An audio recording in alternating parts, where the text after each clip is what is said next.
Bumagsak ang isang maliit na eroplano sa gubat ng Amazon noong May 2023. 4 na batang katutubo ang naiwang buhay at nawawala. Sa kabila ng gutom, sakit at panganib, nagsama-sama silang magkakapatid at hindi sumuko.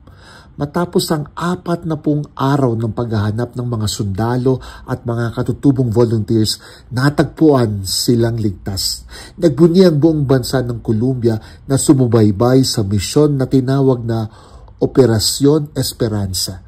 Isang kwento ng tunay na pag-asa sa gitna ng kadiliman at panganib.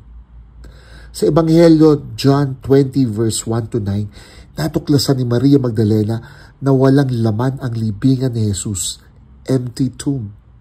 Ang naiwang mga pambalot at gumulong na bato ay naging tanda ng himala na si Jesus ay muling nabuhay. Ito ang simula ng bagong pag-asa para sa mga alagad ni Jesus. Ang muling pagkabuhay ni Jesus at ang kwento ng mga batang nailigtas sa gubat ng Amazon ay parehong paalala na kahit sa gitna ng takot at paghihirap, may pag-asa. Subalit para sa mga Kristiyano, higit sa sarili, ang pagtitiwala sa Diyos ang pinaghuhugutan ng pag-asa. Sa loob ng pamilya at bayan, ang pag-asang mula sa pananampalataya sa Diyos ang nagbibigay apoy sa ating mga puso upang magtiwalang makakamit natin ang mga mabubuting layunin at pangarap.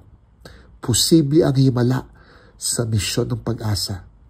Ikaw, anong kadiliman at kaguluhan ang pinagdaraanan mo at anong misyon ng pag-asa ang ipinagkakatiwala mo kay Jesus?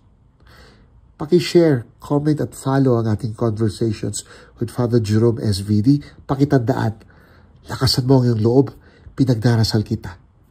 Happy Easter!